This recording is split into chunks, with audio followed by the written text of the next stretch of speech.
Look at our names And and the emojis. just like that, ladies and gentlemen, we are You back. you really got to give this up, okay? Like It's the I'm funnest sick of part of it. this. I know that We the are viewers are like they wait for you to say it, but they listen, love guys, it. It just I'm sick of fits. it. It fits well with the show. We are It does. back with another recap review of the hit Max, HBO Max now hit show. And just like that, it's your guy Lucas with the amazing, talented Amaya. Hey y'all. Am I gonna go to Mrs. Desire once I get There you married? go. Yep. Mm-hmm. Mm, That's how that goes. Yes, yes, yes. In a couple of weeks. I'm excited. As we are now here to talk about episode 2 of When Rich People Do Rich Things and Their Consequences, because that's what this show currently is. Oh my gosh. Let's jump right into it as we open up the episode with Carrie meeting Lisette at a bar. I am confused why they are honestly meeting, except for Lisette needs to complain about how is pee in a dating pool, how her phone is her master. Everything that anyone from Gen Z likes to talk about as it pertains to dating. This is what Absolutely. Lisette is here for. So before we talk about their other part of their conversation, just what did you think about that introduction, reintroduction, I should say, of Lisette and just the way she talked about dating and the things in her life and experiences that she's having with it? I mean, like you said, it's right on par with any Gen Z who's out here dating right now. We've Mhm. heard stories, and by stories, I mean we've watched people talk about their dating life on Yeah. Instagram or TikTok, right? And they are complaining, but also it's a two side to that. Like, dating is Mm. trash, but also I'm addicted to my phone. And what I loved about the intro is just that she's acknowledging her addiction to her phone because Mhm. a lot of people won't, and we don't actually talk about that enough, in my opinion, to really um, understand the side effects of what it's like to really have your phone attached to your hand 24/7. So I thought it was interesting because it's spot Yeah. on, and that's for what they're going through right now. Yeah, I thought that was the best part of this opening scene. It's just admitting, like, you know what? He's not the issue. The phone is the issue. Hmm. Every time I'm swiping, I'm scrolling, I'm doing everything else. It's almost like admitting it's taking away my focus from what it actually means to date or be in a relationship with someone. Because if you focus on your device all day, how could you possibly be with someone else? So I Right. did love that element of it. What'd you think about the gift that she gave Carrie? I love The it. the I love necklace with anything. her house. I love anything sentimental, for real. You know what I mean? Like, I was out buying gifts today for my bridesmaids, and I'm thinking to myself, like, I really want to get something that either they can really use or something that's Yeah. really like memorable. But I love a good memorable piece, and because Carrie was in that house for so long, I think it's like a really Yeah. nice Hmm. ode to the old Sex and the City, and now just bringing it into the future. So I like that as Yeah. well. That was really, really dope. And it just reminds everybody that, Lisette is a high fashion jewelry maker. Like Mm-hmm. that's what she does. So Mm-hmm. even though the piece has very great sentimental value, that piece is still worth a lot of money. It's her name attached to it just makes it that much. But again, it's Absolutely. always about the sentimental part with Carrie. If you ever pay attention to the original Sex in the City down to this show, it's always the sentimental things that get Carrie. But Mm-hmm. speaking of things, I'm not even gonna say sentimental. Speaking of things that don't matter and rich people having more problems, next we get Charlotte and Lisa as they're exiting the school and they hear the other mothers talking about an Ivy school whisperer who they've gotten to help get their kids into Ivy League schools. These two young ladies decide that they're going to go snitch to the principal about it, who ends up telling them this is actually how our graduation rates are so high. Only thing I'm Mhm. asking you here, because this is just very much very, very, very rich people issues here. But the interesting part here is the way the school skirted the rules to Mhm. make their mission standards look better. Is what did you think about the way Lisa's like, well, so you just think it's okay as long as it makes you look better to do so? Do you think this is something that helps separate the lesser from the greater, in a sense of getting into these type of schools? No, I think it's a way of separating the privileged from Ah. those who have the disadvantage. I mean, because like you said, rich people with rich people problems. I was very confused. And I'm thinking to myself, like, this is like I feel like it's a fight we've been fighting for so long in terms of the educational aspect of people being able to have access to great education no matter where they live, no matter what they look like. And to me, it was just a very odd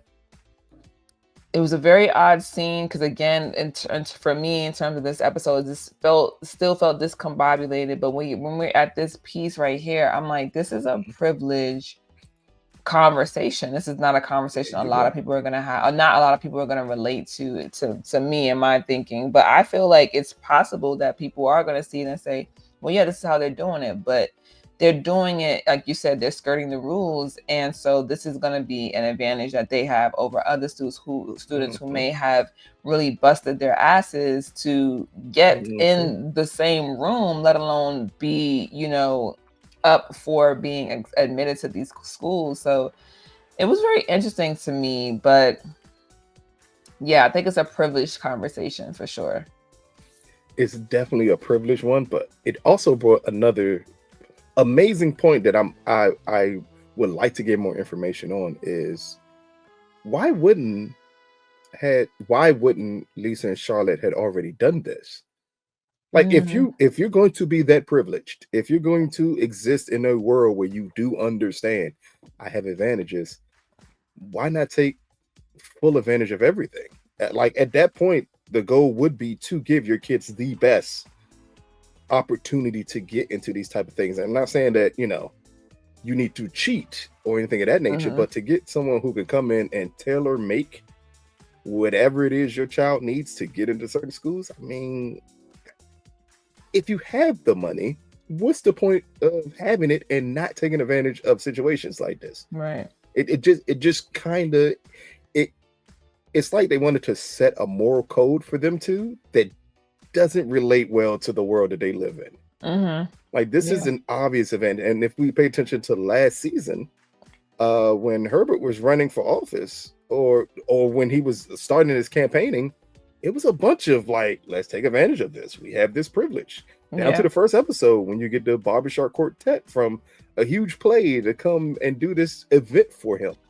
That's taking advantage of your privilege. So it's kind of odd here that they look down upon the other mothers that did it, only to turn around and decide, maybe this is for the best of us to do it, when the answer actually should have always been like, in the end, that's your kid. I'm going to try to give you the advantages as much as humanly possible without cheating.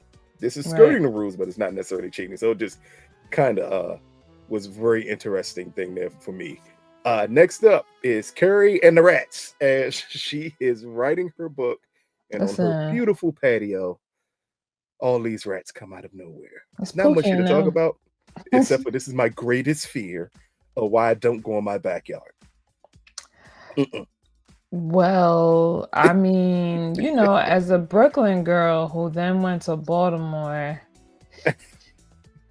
that's all I'm gonna say, right? Them rats is cousins, okay? Like, some of them came down from New York and was like, "Hey, yo, Roscoe, where you at?" And then now it's a whole situation happening.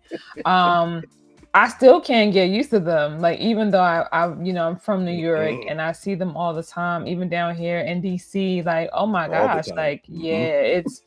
I'm with you. Like, I'm probably gonna freeze. I probably won't yell or scream or do anything crazy because of my history in terms of where I've lived.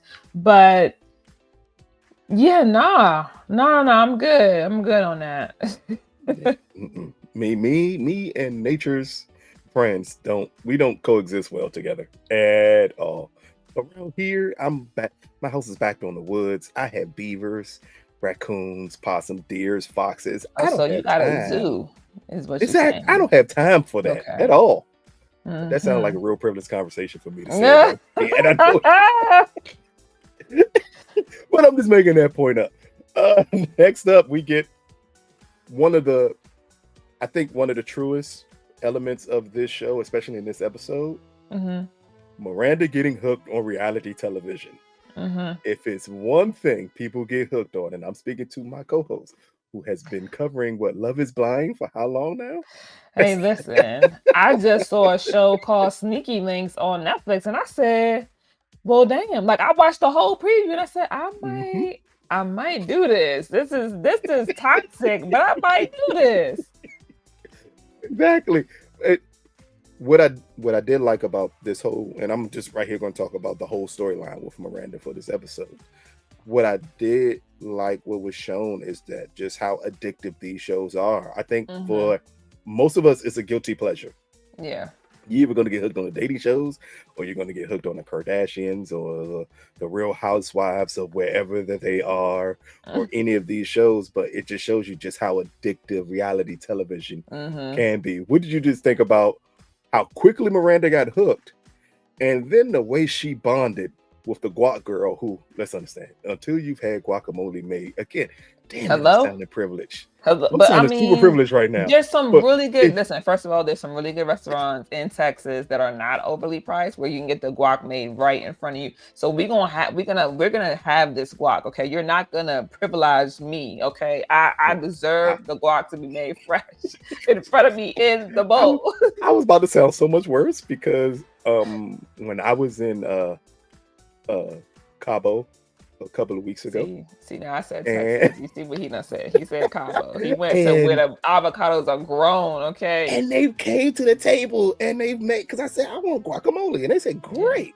And they came and made it fresh. Like literally took the pit out of it, everything. They fully made it. I said, oh my God, this is amazing. Yeah. So I understood that element of it, but this would you I got hooked on the guacamole quickly without even thinking about the girl. Okay. But this would you think about right that now. Using reality TV as a conduit to a weird friendship situationship or an idea of what it could be with Miranda? I think that we do that though. You know, like think about, like you said, Love is Blind, right? This new show, Sneaky Links, Pop the Balloon. What's the other one? The Ultimatum. The black one though, not the Netflix Pop the Balloon. We don't. Oh no, because that's trash. That's hot garbage. But we do that because here's the thing. One, we are a binging society, right? Yes. TV shows don't make us wait anymore. Not a lot of them. There are a few, you know, and I mean, there's probably half and half. But I love to wait because I love the curiosity and like oh my God, what's gonna happen next? You left me on a cliffhanger. But because we're such a binging type of generation right now, it's real easy for you to get hooked on the show, watch 3 episodes, and now you get to talk to whoever. It opens up different avenues. You can have a variety of conversations. Yeah. I think that it was interesting, but also I'm curious I'm wondering if it's Miranda's, I don't want to call it desperation, but the need to be in a relationship that she would create this relationship with the guac girl, not even really inquiring enough about who she is or what her sexuality is in order to even broach the subject of asking her out on a date. And so for me, that's the part where I kind of like dislike Miranda, because it feels very young-minded, and for somebody in her age range, and we know that age is not equal maturity, but it's like, come on, girl, I can't do this with you. I can't. Like, I don't. And I mean, the guac is not that good. You want to slide in her DMs, and y'all had this connection over this reality show. Like, it is exactly. I think that's the problem, and it also brings up another point of people kind of or attempting to relate the content that you watch to the person that you are. Like that's never the case. As she pointed out, like I watched Walking Dead, but I'm not a zombie. I'm not a zombie. And for Miranda to say, because you're watching this show about bi people on the island, I just assumed Yeah. that you were in the community, and it's And like that's an odd. that's problematic though. That's the same thing Yes. as being in 2025 and assuming somebody's pronouns.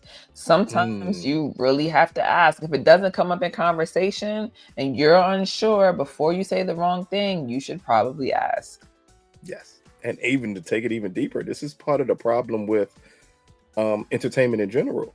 Mm, This is the problem why a lot of people don't watch certain things, is because they don't want to be perceived as a certain way. It's a show right. that we cover in P Valley that a lot of people won't watch because of the perception is, if I like this show, I Yep. must be X. And it's like, Hmm. no, it's It's just a entertainment. show. Like in Yeah. the end, that's all we're here for, is the entertainment Right. value. And Miranda reduced this girl down to the lowest thing possible, and that is her like for a television show. Yeah. Like that was a very odd thing to do.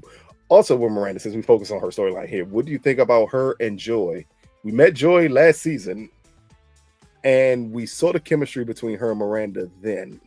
We Hmm. see it here now as when she goes to Miranda's office and says, "Just tell me about what's going on with you." And Miranda attempts to talk about work, and she says, "No, I Yeah. can't get anywhere.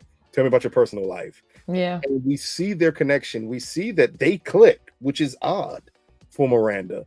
But this is also a relationship because she says it's a work thing. She's Hmm. uncomfortable pursuing. For Carrie just to turn around and say, that's kind of how most people meet each other, is through work. Hello, engage my career. But you know what's interesting for me? I think that Miranda is not very secure in herself to approach a Mm, certain type of woman, right? mm, Because the nun approached her, but this nun, like, come on, let's be real, like, no shade, but like, you said yes, you seen the guac girl, you want to hit on the guac girl, but I think when it comes to if she's really in that community, there's a certain level of confidence you just have to go after what it is that you want. And she mhm, doesn't give me that. She still gives me unsure. So what is it that Miranda wants? So now that she, I think it's an excuse that, oh yeah, we work together. I think that she doesn't want to be perceived as unsure or maybe not knowing. And in a way, Miranda don't know what she's doing. So like you can't get with somebody mhm. like this and not know what you're doing. Do you think it's a comfort? And I'm gonna use a golf analogy here, which I never thought I would ever use.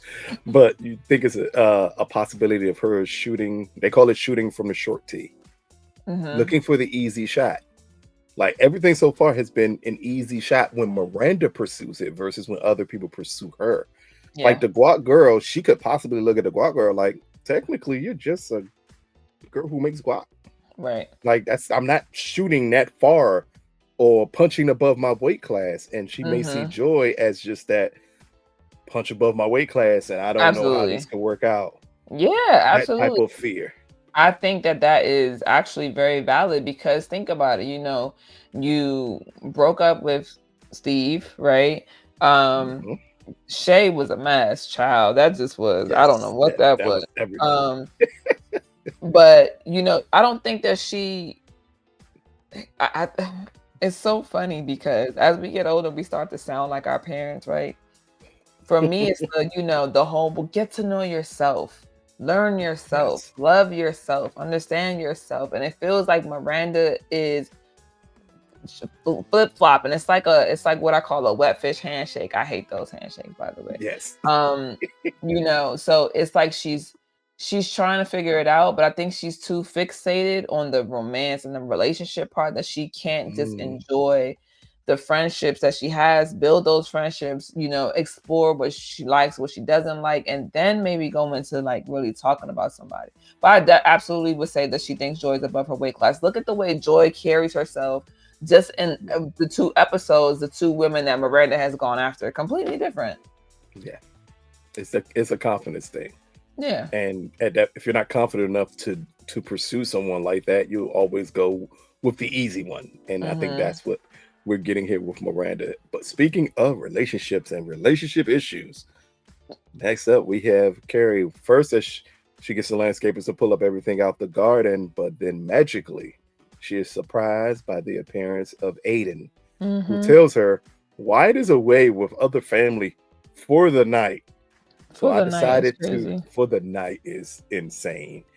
So I decided to come down because I didn't like cutting you off. Just what did you think about what we got from their arc in this episode? From Aidan apologizing from that, for them setting new communication parameters, and him admitting that, you know, I was too emotional when I set up with these things that we had to go by, and that should not be the case. Before we get into their Child. communication problems, but what did you just think about that element first? Child, I'm over it. Okay, like just pack me up, stick a fork in me. I'm done. Okay, I just for me, it's like it was like the most expensive booty call. You know, you flew Yes. down because I'm gonna be excited to see you. I miss you. I haven't seen you. I haven't been able to send this text message that I wrote about the rise and deleted, and you know, then having the conversation about the communication and him explaining. I just don't like it. There it just doesn't make sense to me, because I just feel like you cannot claim to love somebody, want to be with somebody. You found this home, or I think actually she found the home, right? Like, and you wanted to create this life. And just like that, I hate that. I hate that I did that. It's just so natural. Just You accept it. you are out and about, you know, you took yourself out of the equation in this relationship because of your son. Understand that your family comes first. Yeah. I get that. But at what point is there a boundary? And I think it's so funny because you and I were talking about this, right? What was that movie? Jason's Lyric. You know, we were trying to come Yes. up with the tabletop, and you're like, Oh, how do yep. you balance family and romance? Yep. Because you Yes. know, there was a problem there. There was tension there. So for me, it's like we all understand that, but no, okay, so now you're gonna communicate, and that communication turns into a thumbs up. And for me, it's like the bare minimum.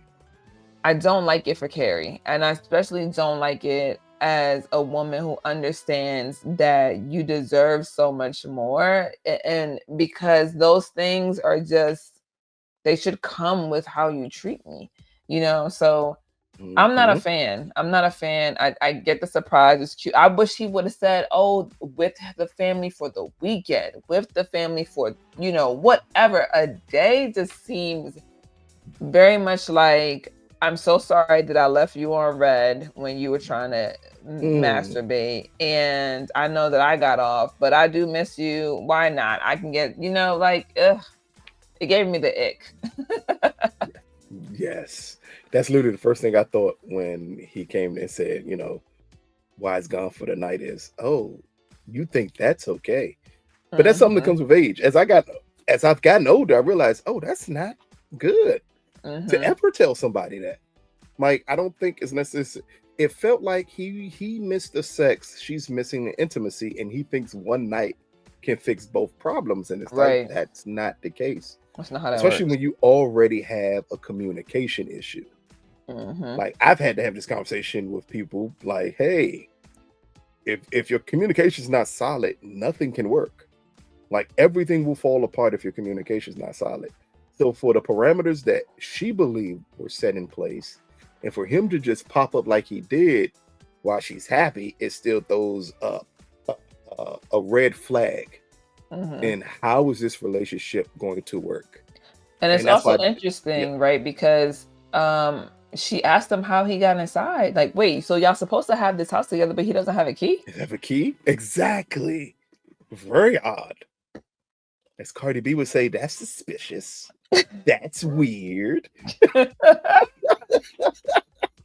But again, it throws you off because you're kind of wondering, what is this relationship doing?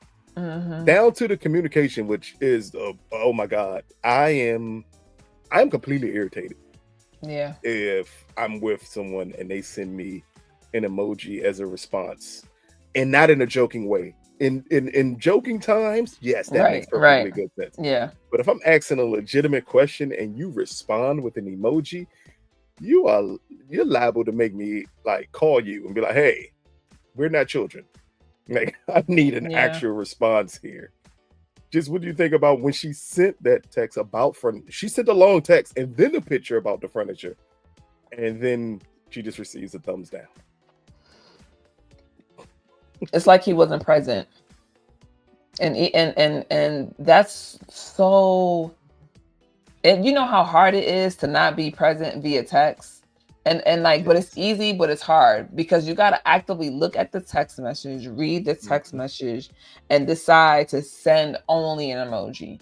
That's crazy to me. Like, that's nuts. You didn't, and like you said, jokingly, okay, if I'm on my way, a thumbs up is accurate. That's, you can do that. But I'm asking for your opinion on something. I'm telling you how much this thing means to me and how I want us to choose it together. And that was a response. Absolutely not.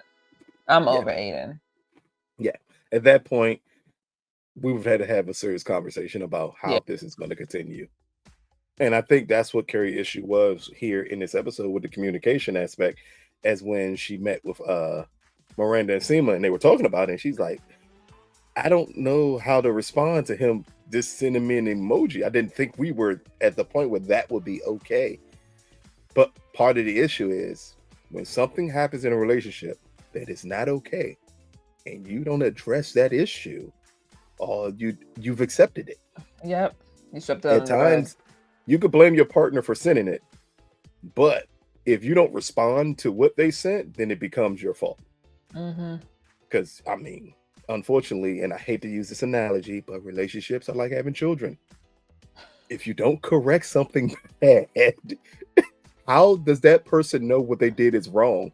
If you just let a child go around with opinions sticking in every socket and you say nothing, why would they think that's a problem? Right. Same thing here. If your partner exhibits poor behavior and you don't address it, this is the type of problems that it can lead to.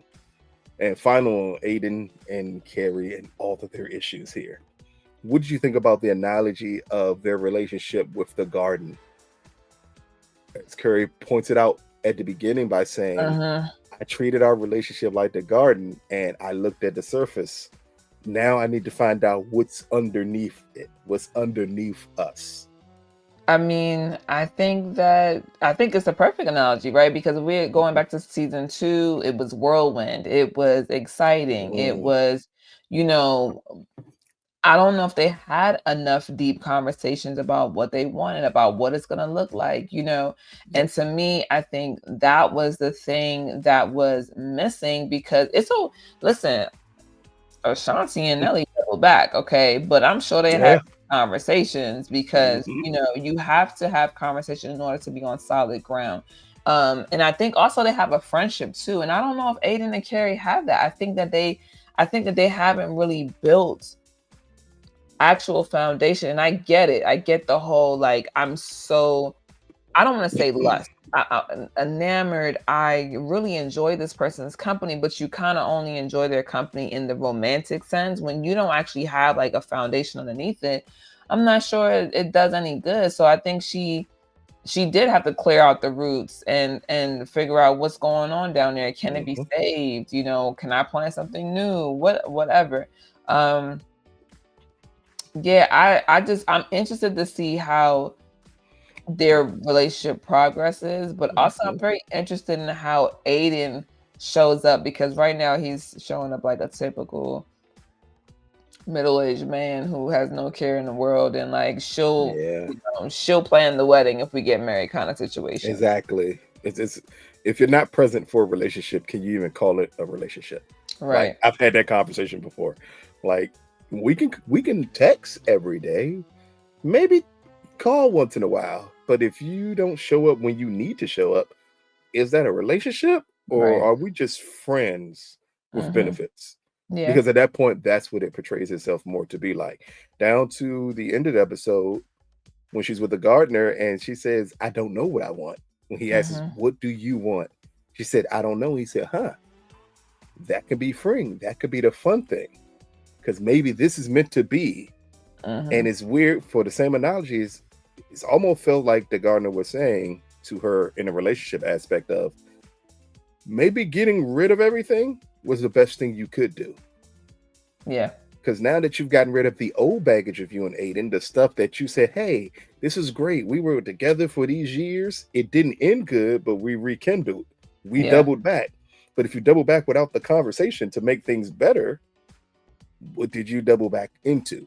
Yeah. We understood that Carrie was grieving when she met Aidan again.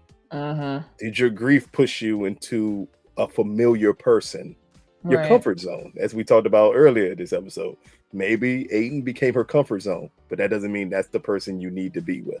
It was very interesting to see exactly how we're going to move forward with their relationship. And I know we are jumping around a lot. Reason is, I mean, this that's fun. show requires you to jump a lot. It is hard to does. focus on things. So, since we're jumping around, let's completely knock out Charlotte, Lisa, the kids, and the Ivory School Whisperer. Parents, being obsessed with your children to the extent where you stalk a woman Trash. at her child's little league game is a different level of obsession. Because what do you think about the to the extent that they went to track this woman down, to get her to meet with the kids, and then we'll talk about their reaction after she met with the kids with some of the information she gave the kids.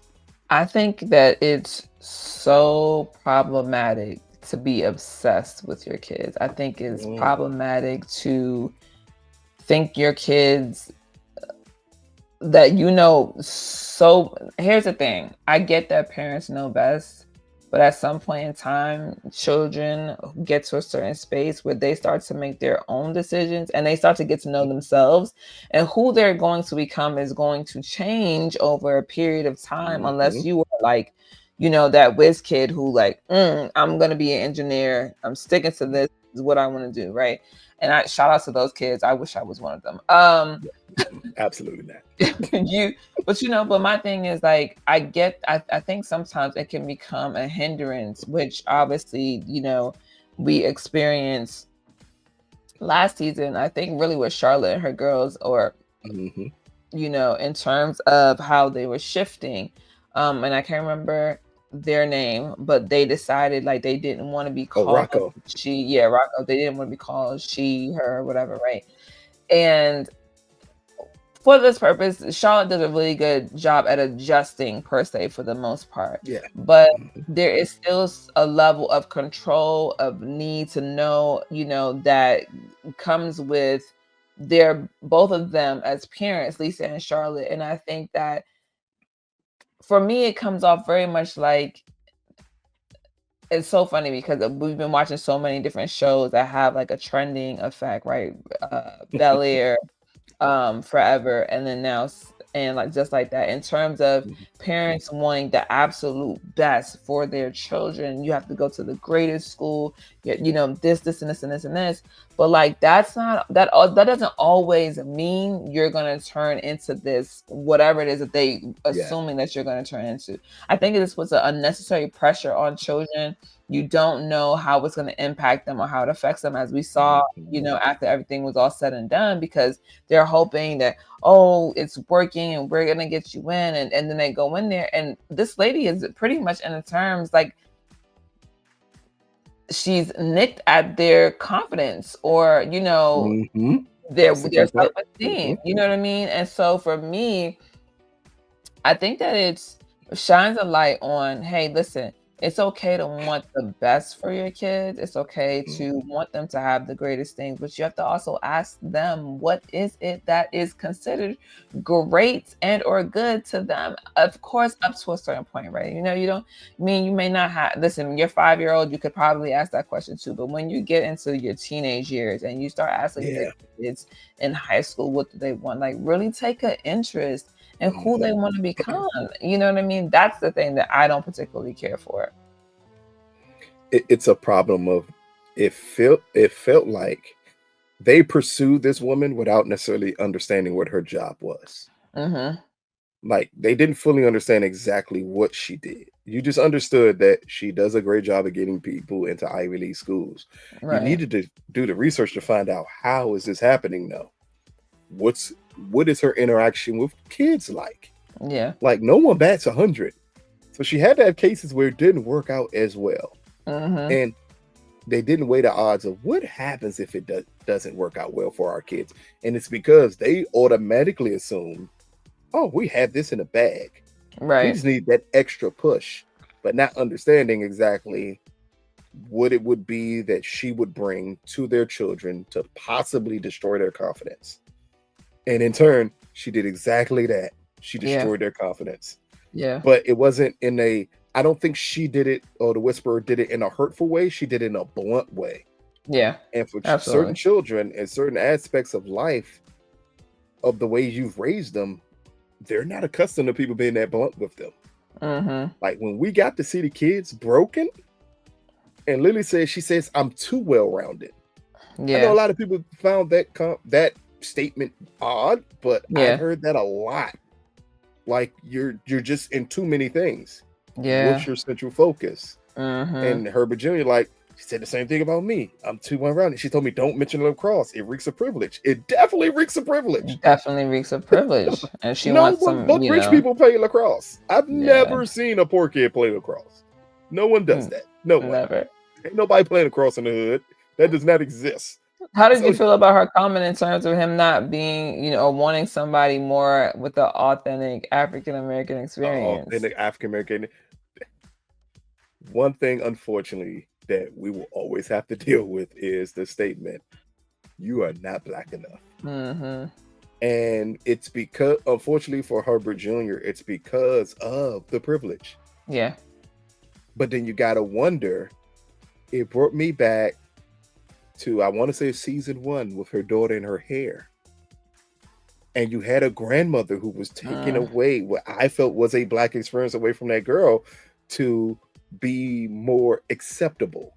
Mm-hmm. And in turn, have you done the same thing with your son? How much does he know of the black experience? Right. We don't even mention them. Besides them being black, yeah, it's not brought up that much that they're black. What does that look like though? Like if you have privilege and you can send your kid to the greatest school, private school, charter school, but you live in a space where they can also go to public school, do you opt to send them to public school and then? Oh, absolutely not. I'm sorry, absolutely not. Absolutely no public school. Not. Okay. But what you do is, especially, and we're just going to talk to this as black as humanly possible here. As a black parent, it becomes your responsibility to teach your children certain things, because the world is not going to do it. You got a TikTok trend going around about Harriet Tubman not being a real person. Oh my gosh. Like, this is the stuff that happens if you leave children in history up to their own devices. You don't know what's going to happen. Yeah. So when you do understand that, and I understand you're in a privileged school, it's a chance that you're not going to get the education on exactly who you are. So then that becomes a responsibility of the parent to do. Yeah. And you kind of wonder, like, could that have been a ball that her and Herbert dropped a little bit? But a lot of, because we saw it, I want to say in season 1 with the cab situation. Yeah. And how mad Herbert was that he couldn't get a cab. But they shielded the children away from that.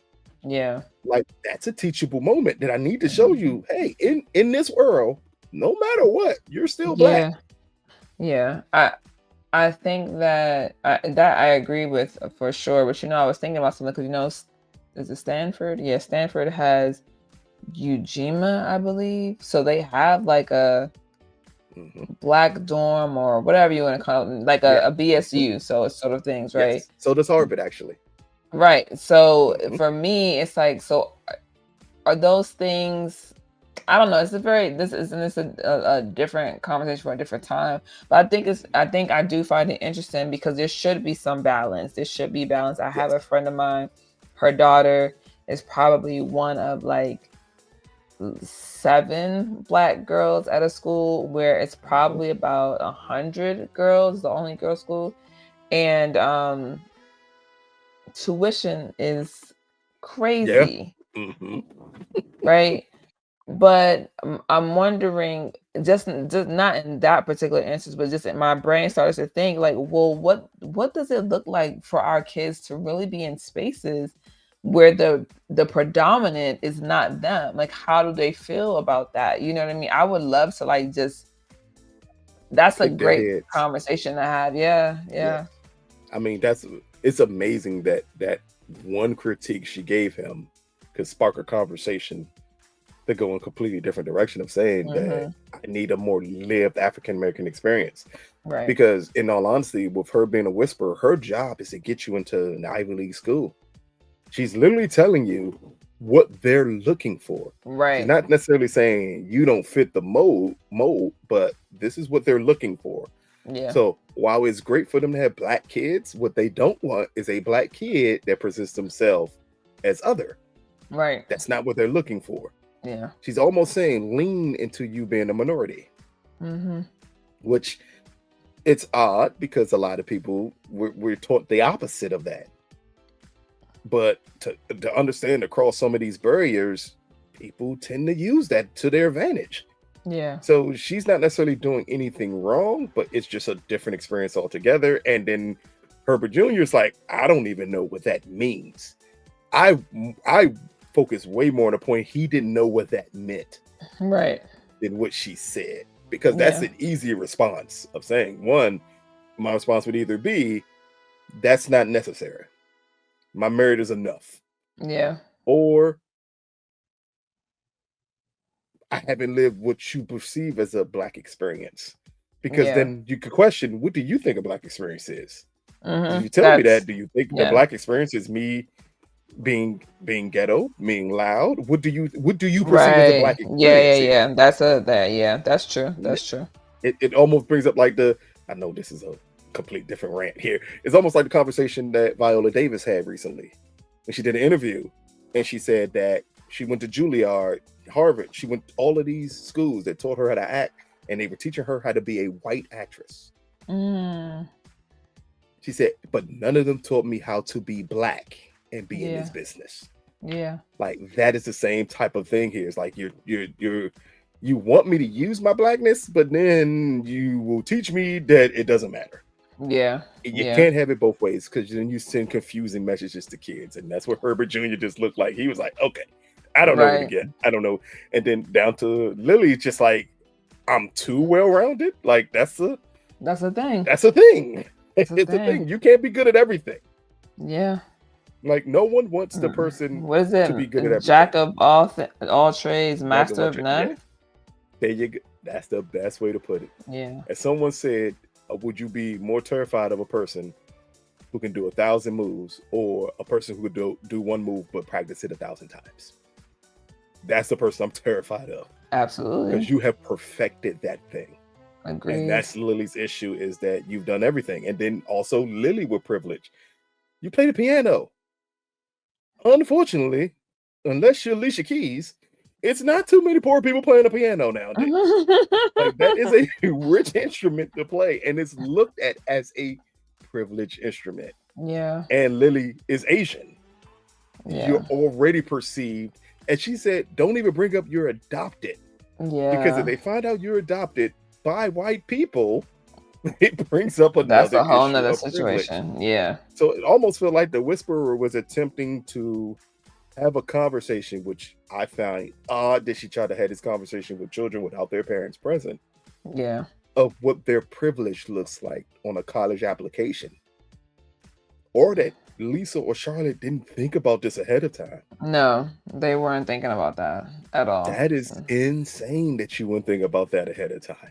Yeah. But I digress. We've spent enough Yes. time talking about them and their privileges. Let's move on to my favorite person of And this episode. I was about to say, for the second episode in a row here, I don't know who's writing for Sema.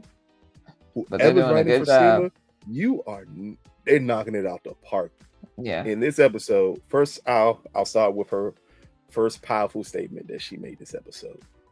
As her, Miranda, and Carrie were sitting around with the Guac girl talking about the reality show, and Seema says, hate dating.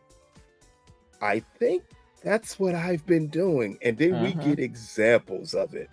Yeah. What do you think about her admitting to hate dating, and what hate dating actually encompasses? I was very curious when she said it. I was like, what the hell is hate dating and how does one do it, right? And for me, one thing about Seema's character, she's always been honest, she's always been blunt, and Yes. she's been self-reflective. Like, it may take her a little bit, but she has no problems admitting that something needs to be checked or fixed within. And so while watching the episode, I was like, okay, you know, watching her read these men for Phil, so to speak, right? Knowing certain tells or mannerisms, or Yeah. what she's not looking for. It's very easy, right? It's easy to know I don't want this, but the question is, well, what do you want? And so, in having that conversation with the ladies, her making that statement, it kind of like she had an aha moment. But my favorite part is probably when the manager brings her into the office and he's talking to her, because he's like, I've done this. I've sat here. I've watched you many, many years do this and not get anywhere. It's time for you to do something new. And I wasn't sure where it was going. I thought that he was trying to hook her up with Set somebody. her But up. then as Yeah. I started thinking about it, I was like, I don't know if he wants to put that kind of, that seems stressful, right? Because this person might come back and have to, you need to pay for my therapy after going on a date with There you Seema. go. But I love what was happening. And even the dating coach, the matchmaker, she was abrupt and blunt, just like Seema. She didn't hold any punches, she didn't hold any cards.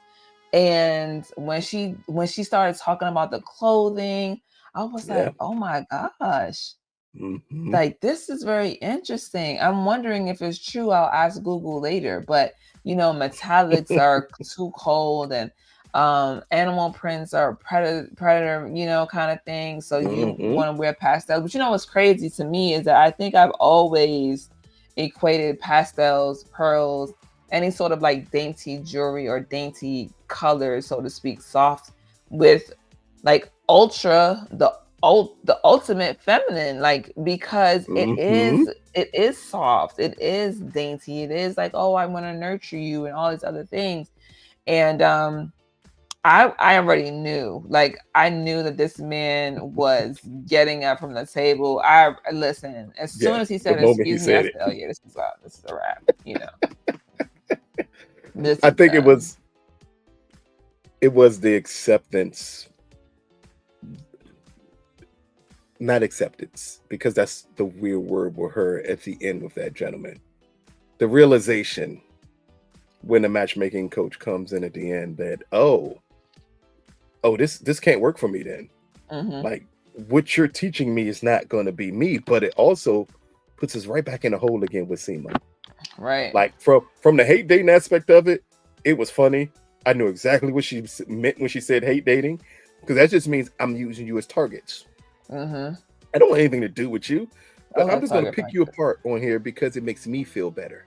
Like, a lot of people may not see it in dating, but you'll see it in a corporate world where you have the boss that always picks on people, and he breaks down people completely, and he gets joy out of it.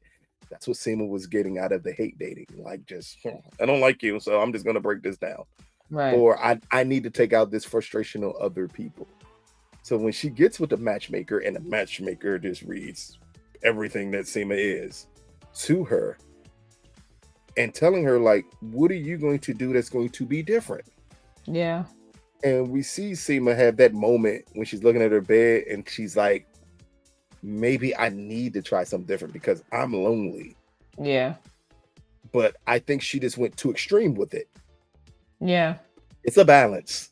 Right. Like, you don't have to immediately just throw on all the girliest of the girly pastels and pearls to, like, impress people. No, that wouldn't be it. But softening yourself is something that Seema has to do. The metallics, the leopard print, it becomes a uniform. It's almost like if every day you met someone and they came out in a Batman uniform, you would be like, Nick, like, when do you relax? You can't be Batman 24/7. 24/7. Yeah. Yeah. That is insane. Think I agree with you. I think she did go too hard in the paint. Girl came out looking like Mary Poppins. Listen, sis, slow down. We just said to throw on a nice pastel shirt, maybe some like shoot. I ain't never seen her in full frat. Well, this is Sex and City we're talking about, right? So I think jeans apparently do not exist in their closets. But Not at all. Not at all. maybe some nice I'm not rich enough. I don't know, slacks that A nice aren't lavender would have been great. listen. Something that's not pink. I think it's weird because men now we're in an age where men and women, Jesus, that was kicking my butt, wear pink, but it is still seen, it's still portrayed as the ultimate feminine color, Yeah. which is weird. Yeah. And I think that's what threw Seema off more than anything else. Like, you said, I feel like I'm Easter Bunny exploded or something. Yeah. It's because you did too much at one time. As you said before, a good pair of jeans which don't exist on this universe would have been perfect. Yeah. But apparently. how about a little like a jean skirt? Y'all still wear those? Yeah. Women still wear skirt. Like a skirt with a colorful top and shoes to match. It's something if she real dresses simple. like Carrie. Yeah. It's very weird. Like that's the way that she just said, portray yourself as being softer. But then she took soft as meaning meek. Yeah. And that was the problem. When she said, "Oh, I was just listening to everything. I don't believe in any of what you said." Yeah. So she went from being ultra meek to ultra aggressive in Yeah. the span of 30 seconds. Yeah. That will throw anyone off that you want to date She with has if you to do find balance, and I don't think that she has it. I think she was learning a little bit of it in the last relationship because he was more aggressive, like Yeah. And I think that we all know she needs somebody like that. And she's one of those women where I say she has to get told sit down and shut up in the nicest, most romantic way ever. Like baby, sit down, shut up, I got it. And for me, I think that it was such a real thing because we know women her age like that, right? And we know women not her age like that who just you're trying to figure out like where's the softness. Like not everybody is out to get you. You have to use discernment. You have to be smart about it. But yeah, I actually think we're gonna see the matchmaker again. I think so too. I did not think at all that was going to be the end of the matchmaker. Because again, as a matchmaker, the way Seema went off on her, as she said, you're not the first person to say that. I'm pretty sure she's thinking, oh, you're not even the first person to think that you fired me. It's perfectly fine. Yeah. But again, for Seema, I loved what they portrayed her in this episode because this is an issue that a lot of women who've climbed a ladder, corporate ladder, any form of their job, and they've gotten to the highest pinnacle of it, like you've had to fight so hard to get there. You've had to be the most masculine, feminine person humanly possible, but at times you sacrifice being feminine to be more masculine because it helps you fit in better. And then you build this shell around you. Yeah. Because you're like, I don't need you to think I'm weak because I'm a woman. Right. And because you think that way, you become ultra hard. As they say, everyone has feminine and masculine energy, men and women both. We always had both. Yeah, absolutely. And in any one of us, one energy can completely take over. And for Seema, it's that the masculine part of her just has completely taken over. And it's because she needs protection. Because of what's happened in these past relationships that we've seen with her, that now it's protection. Now it's like your heart shielding you from stuff and saying, no, we're not ready to let go of anything yet. So it leads you to be fake at times. But you can only be fake for but so long though. And that's what the explosion happened as she was listening to him and said, oh yeah, this ain't gonna work. Yeah. Because if this is what you want and this is not me, we can't be together. And I think that was the issue here, but they did it beautifully. Yeah. Again, absolutely. Art that they're giving Seema so far this season is the best. Amazing. Yeah. Because everyone else seems super rich, and yet the richest person out of them all is the one having the realest storyline here. Yeah. Like it's amazing that can happen, but because she's more relatable at this moment. Yeah. For so many, not just I'm trying to separate it from because I literally just said judging a show off of the person who watches the show. So it's not just a woman thing, because men go through the exact same thing. Right. Once Absolutely. that guard is up, that guard is up. No matter you're man, woman, Oh, child, whatever. yeah. You still have to drop that guard because you have to show a sense of vulnerability to someone. If you're Yeah. not vulnerable to anybody, you're gonna always be by yourself. By yourself, very much alone, closed off and cold. Yeah. I think that a lot of people don't get that though, because there's a saying, it's by Bob Marley. It says you can't close yourself off from pain without also closing yourself off from love. Like you Yeah. can't do it. Mhm. So if you're somebody who wants to be in a relationship, you can't walk around mad at the world and ready to punch everybody in the face. Yeah. You have to find the balance so that something can get in. And a lot of Yeah. people are just extremely closed off. So that's where the problem comes in. And I like the dynamic that you're giving Seema, that you get to see both sides. You can see the softness when she's standing in front of the bed alone, but then you get to see this woman who's fighting to almost be seen as like, hey, I'm still powerful even though I'm looking for a man. And I think that that's going to be something we dive into for the remainder of the season, because I think a lot of women struggle with that. Like, what does that mean if I wear pastel, or I say, baby, or versus, me telling you that that movie that you picked out was stupid and it sucked. You know what I mean? Like, the littlest of things, there has to be Yeah. balance, because both of us want our ego stroked to some degree, and we both Yep. want to feel like we're Mhm. loved and that we're cared for. So a lot of people are trying to find the balance in that, but they're so scared based on what has happened in the past that they're too afraid to let it go and let something new in. And that's where Seema is right now. It's a great way to put it. So, episode 2, just like that. What are your final thoughts on this episode? I'm just ready for more Seema. Just make the next episode about Seema, because everything else happening in here, I don't understand. I'm Between, confused. well, I'm not.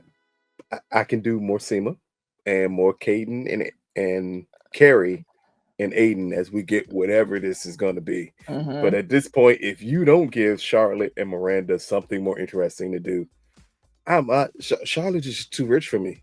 Yeah.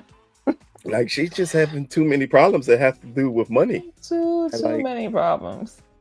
but I guess it's kind of hard because technically she has the husband, she has everything else. What else could be an issue for her? Right. But we need to see something else. It's an improvement over episode 1 for sure, Absolutely. and it's an improvement because of Seema.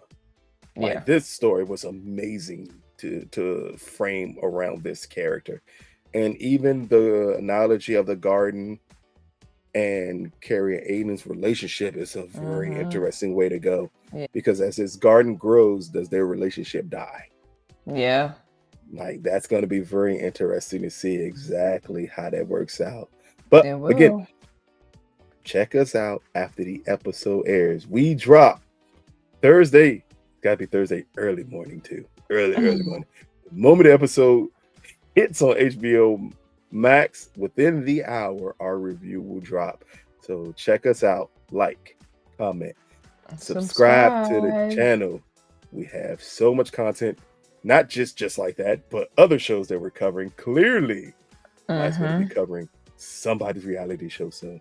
One of these days, I'm gonna hop on one of these reality shows to host, but the only one I watch is the Kardashians. I don't necessarily know. No, absolutely not. Take me away, Jesus. No. That's the only reality show I like. But we're gonna cover one of them other shows. But again, check out all the content on the channel. Again, get in the comments this week. We thank everybody for commenting last week. Some of us, but we didn't even know y'all was still covering the show, and we love that y'all are covering this show. I'm gonna have to go in there and check the comments now so I can respond. Y'all know I love to respond back to y'all, so send me some comments. I'm gonna holler at y'all. Especially ones who say, "Man, I don't even watch this show, but I still watch y'all talk about the show." Yeah. We greatly appreciate that. But maybe you should check out the show too. I think you may like it a little bit here. Yeah, you might. As the show is, again, we were hoping after episode 1, the episode 2 could give us some hope for the season, and it did. Yes, it did. So again, check it out. Let us know what you think. This has been another Big Gold Belt recap review of And Just Like That. And just like that, peace, people. Bye, guys.